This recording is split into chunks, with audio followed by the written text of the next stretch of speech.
Massuco, da Universidade Federal do Espírito Santo, e do Ronaldo Bastos Francini, do CIBMAR, aqui da Universidade de São Paulo, que gentilmente aceitaram participar dessa banca de qualificação da aluna Ana Carolina, né? Então, com a Ana, ela vai apresentar o título com a Ana, ela vai apresentar que é sobre o título do trabalho. Ela está na tela, professor.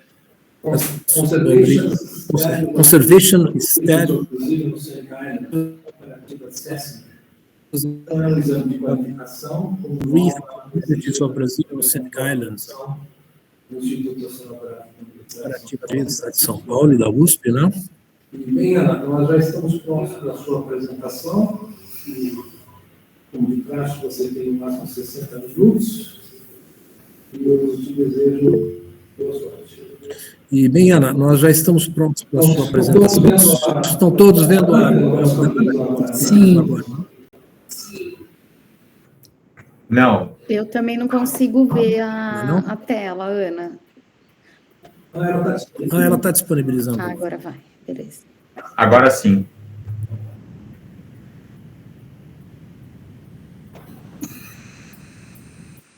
Bom dia.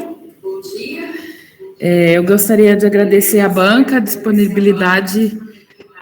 Acho que se você tirar o som... Obrigada.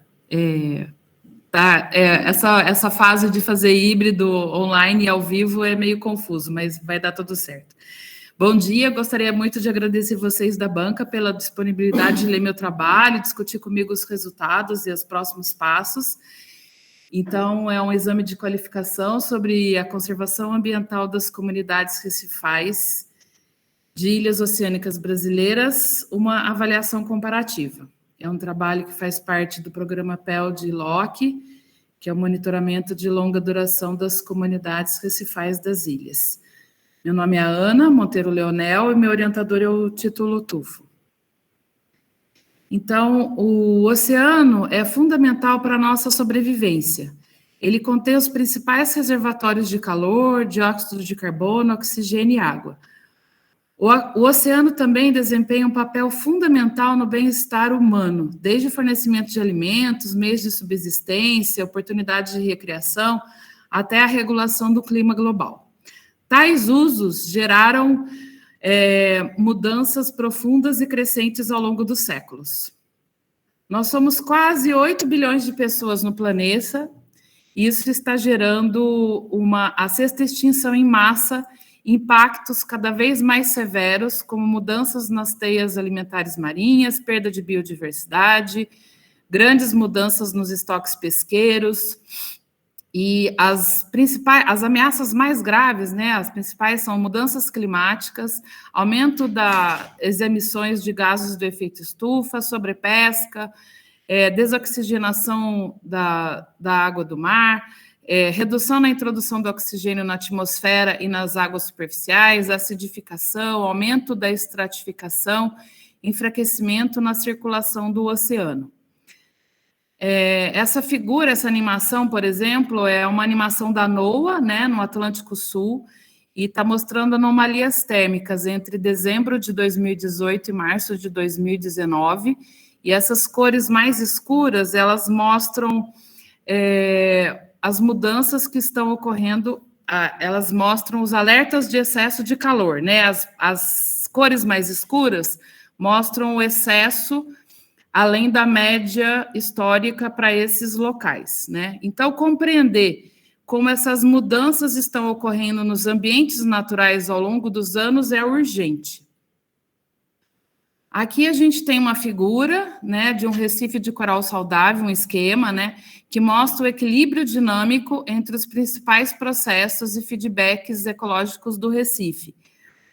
Então, a gente tem aqui as caixas mostrando os atributos, né, e as setas mostrando os processos. Por exemplo, aqui carnívoros predando herbívoros que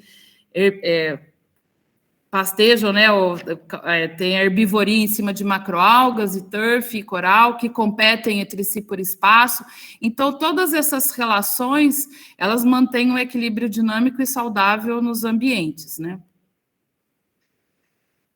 Aqui eu tenho o mapa, né, das minhas áreas de estudo. Então, as ilhas oceânicas brasileiras, aqui São Pedro e São Paulo, Atol das Rocas, Fernando de Noronha e Trindade, né, que são as 4 ilhas oceânicas do Atlântico Sul brasileiras, possuem os ambientes recifais mais isolados e, portanto, mais conservados, ou seja, sofrem menos impactos antrópicos, apesar do histórico da ocupação desde o século XVI, né? Talvez a gente nunca consiga recuperar um baseline histórico desses ambientes, mas são os muito conservados, né? Esses foram os sítios, onde estão esses pontinhos aqui, são os sítios de monitoramento do PEL de Locke, já vou falar sobre ele. Em São Pedro de São Paulo, né, aqui mais ao norte, né, além do Equador, Rocas e Fernando de Noronha na latitude 3 e Trindade aqui no sudeste, na latitude 20, então tem algumas diferenças entre elas. A São Pedro de São Paulo, então, como a mais ao norte, ela está isolada, localizada a 1.010 quilômetros do litoral do Rio Grande do Norte, com uma área de menos de 1 quilômetro quadrado, e tem uma estação científica desde 98, né? Só ocupam essa ilha 4 pesquisadores apenas. E tem uma área marinha protegida, 2, né? Na verdade, uma MONA, que tem mais restrição, e uma APA, que é um monumento natural e uma área de proteção ambiental desde 2018, né? Gigante desde 2018. A Atol das Rocas está localizado a 267 quilômetros do Rio Grande do Norte.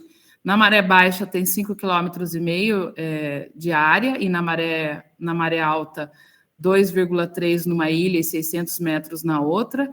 E é a reserva biológica mais antiga marinha no Brasil, né, de proteção integral desde 1978. E ali ficam 5 pesquisadores por temporada. Fernando de Noronha está localizada a 400 quilômetros do Rio Grande do Norte, é próximo a Rocas, né? E a maior altitude de 323 metros. A ilha principal tem 17 quilômetros quadrados. O arquipélago conta com 21 ilhas, né? Que somam 26 quilômetros quadrados. É Parque Nacional Marinho desde 1988. Tem Trindade, né? Que fica na costa do Espírito Santo, a 1.100 quilômetros da costa.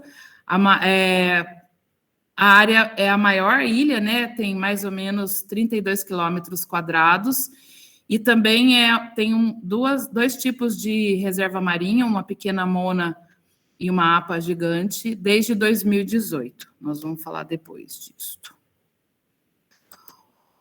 Então, eu vou falar sobre o PEL de Locke, né, que é esse programa ecológico de longa duração, né, que estuda as 4 ilhas, né, então São Pedro de São Paulo, Rocas, Fernando de Noronha e Trindade, faz monitoramento, né, coleta dados anualmente desde 2013, e é composto de uma rede de mais de 50 pesquisadores, né, em várias instituições de pesquisa nacionais.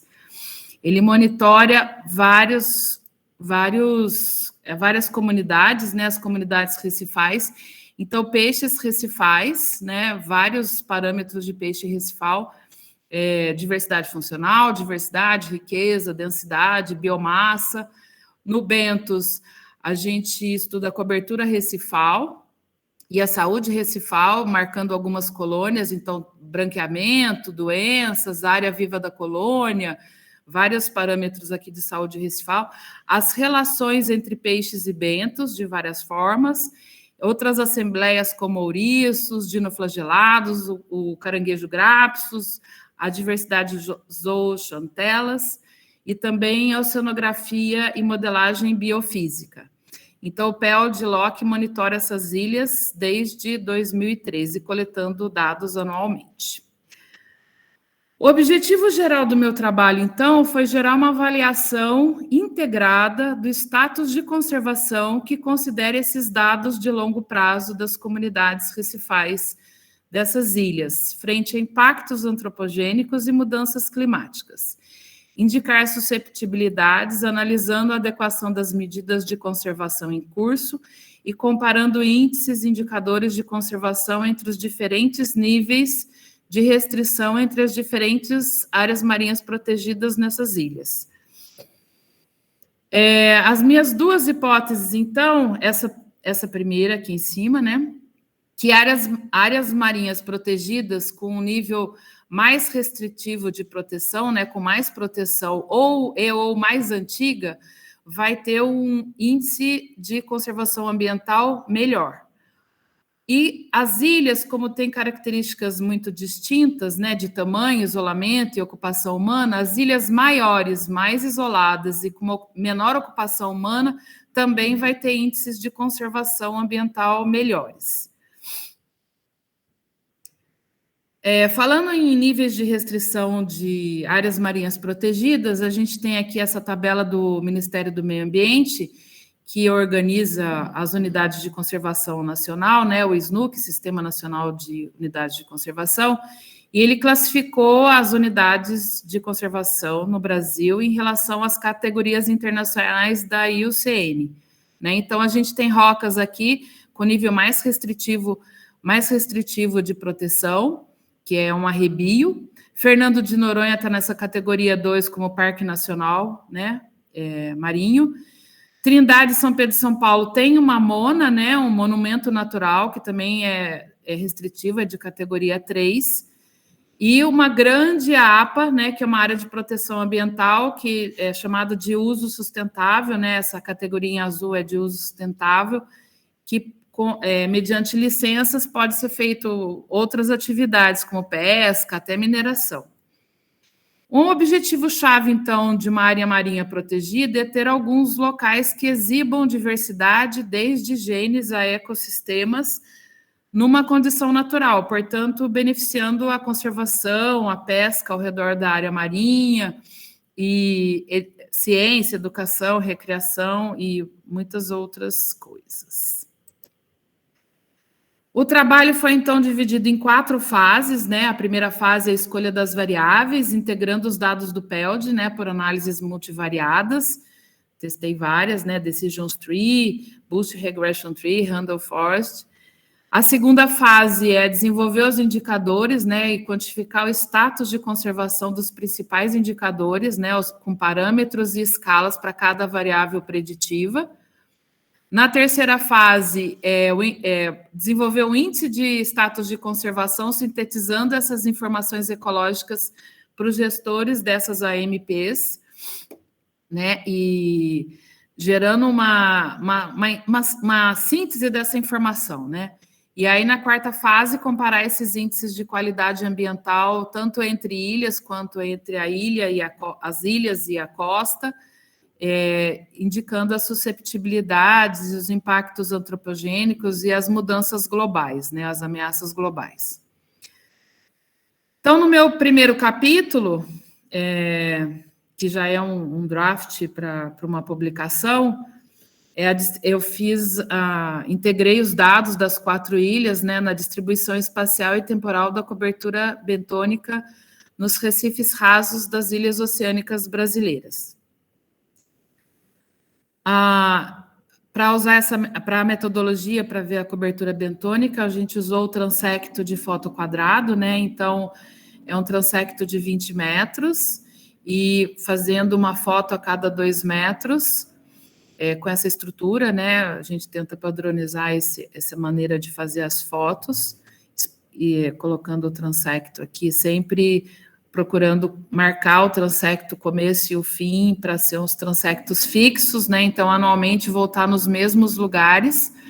Então, mais ou menos 10 fotos por transecto, em 3 intervalos de profundidade, né? Até 7 metros, o que a gente chama de raso, no médio entre 7 metros e 13 metros, e no fundo entre 13 e 19 metros. né? Aí essas fotos, esses fotoquadrados são analisados por programas específicos, né? O CPCE ou o Fotoquad, que sorteia os pontos e vai ser identificado a cobertura bentônica ao menor nível taxonômico possível, né? Então, a gente estuda essa estrutura, a abundância desses organismos, e esse método tem a vantagem de ser não destrutivo, mas ele tem a desvantagem de ter uma resolução taxonômica complicada, né, por foto. Então, aqui entre as ilhas, a gente vai ter algumas diferenças, né? Tem números diferentes de pontos de monitoramento,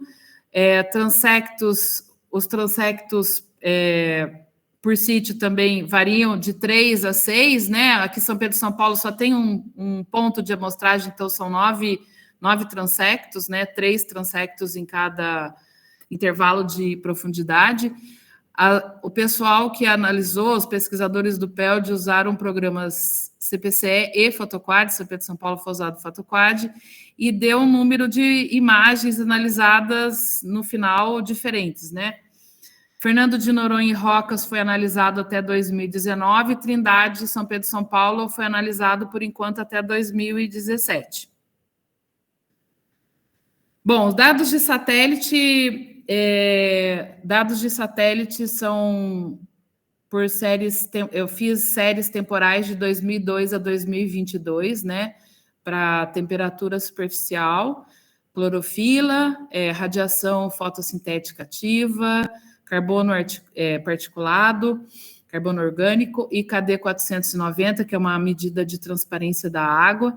Por enquanto, eu só usei esses dados para fazer essa análise de redundância na comunidade bentônica, mas eu vou poder usar esses dados em outras análises no futuro. Usei dados de médias mensais, né, fazendo médias anuais para cada variável em cada ponto de amostragem. As análises estatísticas, então, eu usei Permanova, né, por matriz de Bray-Curtis, né, de similaridade Bray-Curtis, e antes eu testei a homogeneidade dessa dispersão, né, a Permanova, então, testou diferenças entre ilhas e entre anos, fiz análise de redundância,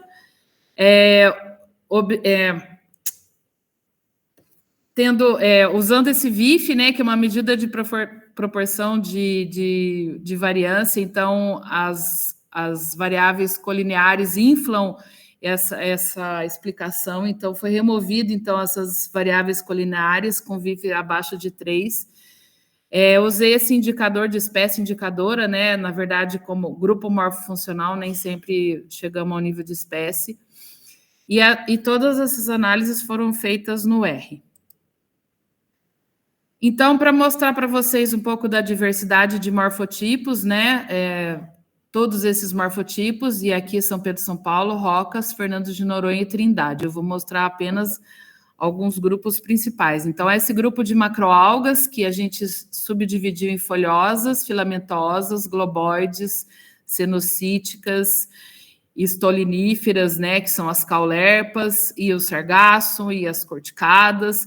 Então, aqui são fotos de algas para as ilhas, né? Tem diferenças aqui na quantidade de morfotipos pelas 4 ilhas, né? Depois a gente tem a matriz de algas epilíticas, né? O turf. Então, aqui uma foto de turf, aqui uma foto de turf também com uma espécie endêmica aqui das ilhas, né? O Rocaiscensis. As algas calcárias crostosas, né? Aqui uma água calcária crostosa incrustada, aqui de vida livre. Algas calcárias articuladas. Temos os suspensívoros. Aqui numa foto um tunicado, né? Uma sídia, e aqui uma diversidade grande de poríferos, né? Os corais escleractíneos. Aqui tem 3 fotos de escleractíneos de Noronha, por acaso. Os antídeos, né, uma palitoa de Noronha, uma foto de Noronha. E os equinodermatas, antes pulei, as cianobactérias, né, aqui em Noronha e aqui em Rocas, uma foto de Rocas desse ano também, e os equinodermatas, que são também analisados, né, os ouriços. Aqui no caso é uma foto de um fotoquadrado de Trindade. Juntando a cobertura bentônica de todos os anos, para a gente analisar por ilhas, a distribuição entre as ilhas, a gente percebe aqui na porcentagem de cobertura, aqui em rosa a gente tem o turf, ou matriz de algas epilíticas, em rosa, uma porcentagem menor aqui para Trindade, com 29,6%, e maior aqui em Rocas, né, com 43,7% de cobertura em Rocas. Em verde aqui a gente tem as macroalgas, né, com 39% de cobertura em Trindade e 22% em São Pedro e São Paulo, 18% aqui em Rocas, né, isso em verdinho. As algas calcárias crostosas, é importante aqui, quase 19% em Trindade e 1% em Noronha, 4% em Rocas, já 19% em São Pedro e São Paulo, então a gente começa a perceber que existem algumas diferenças. Algas calcárias articuladas, numa cobertura maior em Noronha, né, 15,9%, em Trindade 7,6%, em São Pedro e São Paulo nem aparece. Então, quando a gente utiliza os fatores, o fator ilha para ver as diferenças de dispersão, a gente percebe que ilhas é o fator mais importante, né, quando faz a permanova, e anos também, ele é considerado, ele diferencia de um ano para o outro entre as ilhas, mas com uma importância bem menor. Aí, em relação aos anos, a gente vai ter anos de cobertura, né? As análises de 2013 a 2019, que cada linha é um ano, para Noronha e Rocas. A gente percebe aqui em Noronha, né, esse primeiro gráfico, que teve um boom de cianobactérias em 2019, e macroalgas, que está aqui, ao longo dos anos foi diminuindo a cobertura. Turf, né, ou matriz de algas epilíticas, teve uma oscilação, primeiro sobe aqui em 2014, depois desce, cai um pouco aqui a cobertura no ano de 2019. Rocas, a gente percebe que também teve uma diminuição da cobertura de macroalgas ao longo dos anos, foi caindo, e um aumento da cobertura de turf até 2019. E as outras ficam mais ou menos, oscilam um pouquinho, mas mais ou menos equilibrado. São Pedro, São Paulo, então, as análises de 2013 a 2017, né? Também teve uma diminuição, um decréscimo da cobertura de macroalgas e um aumento da cobertura de turf, né? Um pequeno aumento aqui de cobertura de turf, e também um decréscimo da cobertura de zoantídeo até 2017. Em Trindade, teve um aumento de cobertura de algas calcárias crustosas, uma diminuição significativa de macroalgas e também uma oscilação de turf, né? Aumentou e depois diminuiu a cobertura de turf em Trindade. Ao longo só tem esses 4 anos de análise, porque 2014 não teve coleta de dados por problemas logísticos, e o ano de 2019 ainda vai ser analisado. Aí eu fiz uma análise de redundância, né, da cobertura bentônica, e a gente percebe aqui que as 4 ilhas, né, que estão em cores diferentes, realmente agruparam, né, e alguns parâmetros, algumas variáveis separaram essas ilhas, né. Então, em laranja, a gente tem aqui São Pedro e São Paulo, que tem uma influência maior do KD 490, ou daquela medida de transparência do oceano, e zoantídeos, né, que é o grupo biótico que puxa a cobertura bentônica aqui de São Pedro e São Paulo. Trindade, que são as bolinhas verdes, bem influenciado pela profundidade, né, e as caulerpas, as algas estoliníferas e as algas calcárias crostosas, né, que puxam aqui positivamente Trindade. E negativamente a gente pode perceber que é a temperatura e a radiação fotossintética, né? Além disso, ao contrário de Caulerpa, que é positivo para a Trindade, a gente tem as filamentosas e outros, né? E escleractíneos, por exemplo. Aqui em roxo e amarelo, a gente tem Noronha e Rocas, que tem uma sobreposição, né? Os pontos amarelos estão embaixo dos pontos roxos, que é de Fernando de Noronha. Quando eu inverto a ordem, os amarelos aparecem em cima dos roxos. E aqui eu tenho as algas calcárias articuladas, né, e as filamentosas, e mesmo a cobertura de areia, né, que não é um fator biótico, mas é importante aqui em Rocas, aparece destacado aqui em Rocas, com uma porcentagem grande, e essa radiação fotossintética e a temperatura juntando aqui as duas ilhas, né, ao contrário da profundidade, por exemplo, não ficou importante para essas duas ilhas. Na medida de Indival, né, que na verdade não é um indicador de espécie, é um indicador de morfotipo, porque foram usados morfotipos, né, o que diferencia São Pedro e São Paulo das outras 3 ilhas são os grupos tunicado e briozoários, rocas sargassum, algas corticadas e algas globoides cenocíticas, que na verdade apareceram só aí, né, Fernando de Noronha são os grupos de outros invertebrados, né, de modo geral. Trindade, então, essas algas estoliníferas, né, que são as caulerpas, os ouriços e as algas cenocíticas, né.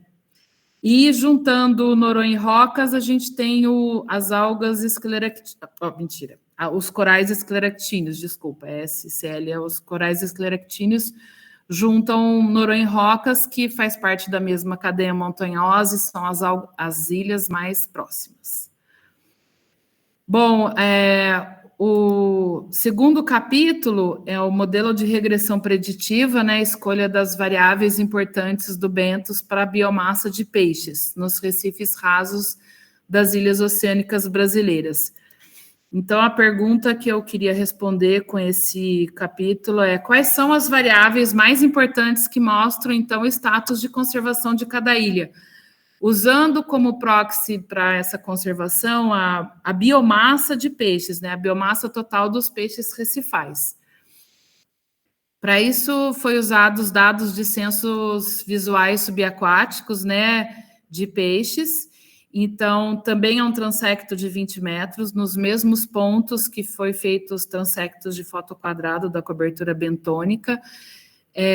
O mergulhador vai nadando, então, em velocidade constante. Na ida, ele vai marcando todos os peixes da coluna d'água, e na volta, quando ele volta no mesmo transecto, ele vai anotando os peixes mais associados ao substrato, né, ao bentos. Então, as classes de tamanho vão ser utilizadas para o cálculo da biomassa individual. Então, cada espécie observada, e são designados vários atributos para a espécie, né? Então, a diversidade, a classe de tamanho, o horário de atividade, o tipo de cardume, a mobilidade, vários atributos são contabilizados aí nesse censo.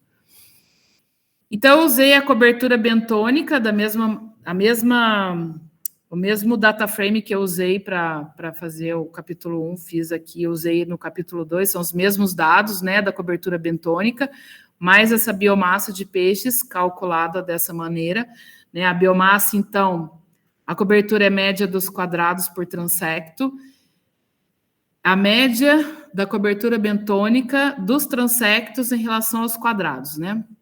A biomassa, então, é feita a média dos censos por classe de profundidade, nas mesmas profundidades, nos mesmos sítios, nas ilhas, no mesmo ano, né, obviamente. E a biomassa é calculada usando os parâmetros A e B do FishBase para o cálculo de biomassa em relação a cada espécie. Então, esses dados foram usados para montar as BRTs, né, o Boost Regression Tree, que usa os dois algoritmos fortes, né? São as árvores de regressão, combinam as árvores de regressão e o boosting, né? Então, são rodadas 1000 árvores e a cada árvore rodada, o algoritmo vai melhorando o desempenho preditivo dessas variáveis, nos mesmos intervalos de profundidade que eu mostrei antes para vocês, né? Então, como resultado aqui, eu fiz esses cálculos para as ilhas separadamente, porque cada ilha é uma entidade bem diferente da outra, né? Então, eu usei cada ilha, conjunto de dados para cada ilha separado.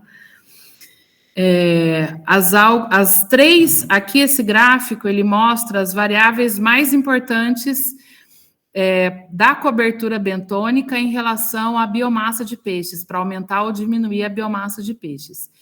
E essa porcentagem que a gente mostra aqui é a ordem de importância, a porcentagem de importância dessa variável para a biomassa de peixes. Então, no caso aqui, a gente tem as algas foliosas, né, com 71% de importância na ilha de São Pedro e São Paulo. Com um pouco mais de 0,5% aqui, né, bem no comecinho, pouco mais de 0,5% de cobertura de alga folhosa, aumenta muito a biomassa de peixes. Para as algas filamentosas, a gente tem aqui, por exemplo, Bryopsis, Cladófora, né, com pouco mais com 15% a 20%, vai ter esse aumento de biomassa, depois uma acomodação aqui entra no platô. O turf, com 7% de importância, a partir de 40% de cobertura de turf, ele cai um pouquinho a biomassa de peixes. Aí as próximas variáveis, né, que tem bem menos importância, mas tem alguma importância, mostra aqui, mas não muda quase a biomassa de peixes, né, e são os suspensivos, né? Poríferos, tunicados e briozoários, se não for muito purista. A BRT de Rocas, né? Da próxima ilha, Rocas, já tem as três variáveis mais importantes aqui, tem uma importância mais equilibrada, né? Com as algas estoliníferas, um pouco mais de 1%, aqui 2%, cai a biomassa de peixes. As algas calcárias articuladas com 28%, quase a mesma importância de estoliníferas, né? As algas articuladas, um pouco de 2%, 3% aqui já aumenta a biomassa de peixes. As filamentosas já cai a biomassa de peixes, né? Com pouca cobertura também, cai um pouco a biomassa de peixes. Depois temos os escleractíneos, sobe um pouquinho a biomassa aqui a partir de 2%, 3% aqui de cobertura. Outros aqui, rocas, a areia, né? Então, com mais de 40% de areia, dá um picozinho aqui na biomassa de peixes. Cianobactérias também muda muito pouco.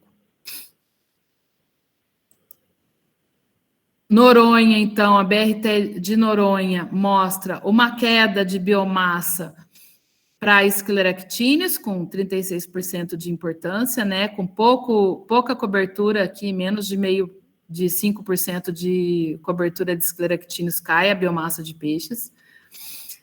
O turf, ele aumenta a biomassa de peixes a partir de 40% de cobertura. As algas folhosas dá uma oscilada, mas depois entra num platô a partir de 10% de cobertura de macroalgas.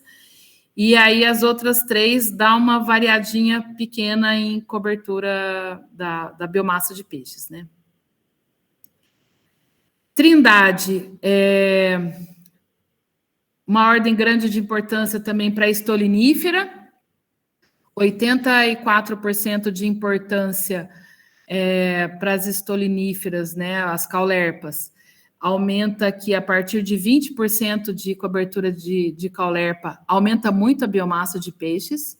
As algas calcárias crostosas, com 10% de importância, dá uma quedinha na biomassa de peixes a partir de 20% de cobertura. As algas folhosas, dá um aumentinho aqui logo depois antes de 10% de cobertura de folhosas, né?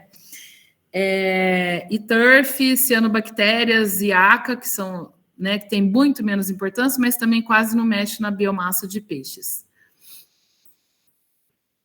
Bom, retomando as fases, né, do trabalho, eu estou integrando ainda, né, dados do PELD, e essas análises estão me ajudando a montar essas escalas dessas variáveis importantes, né? Estão sendo escolhidas essas variáveis importantes preditivas para indicar para cada ilha o melhor status de conservação.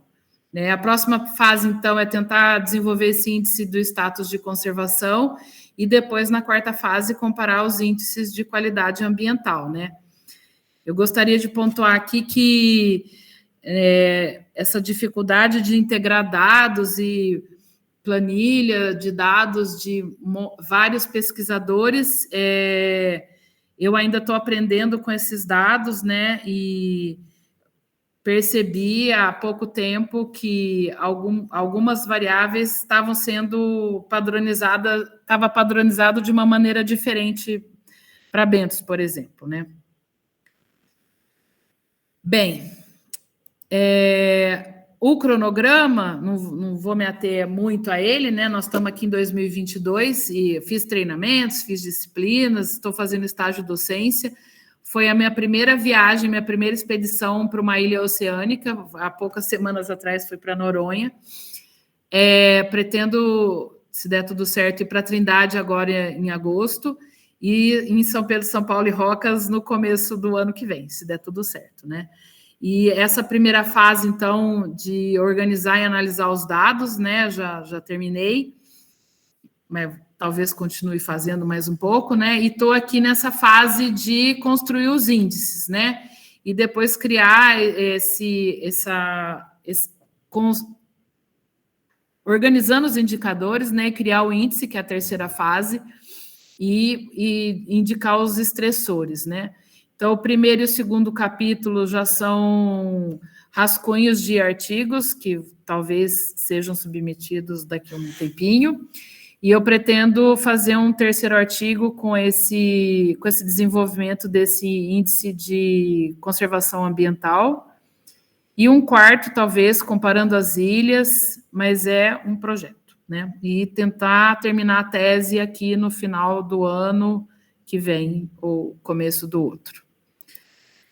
Eu gostaria muito de agradecer o BioRec, né, que é o meu laboratório, o Laboratório de Biologia Recifal, o professor Tito, pelo acolhimento, ao IO, que foi muito bem recebida aqui no Instituto, desde o começo, desde antes de pretender começar esse estudo com o PELD, a CAPES e ao PELD-LOC, que é uma equipe fantástica de pesquisadores, grande, gigante.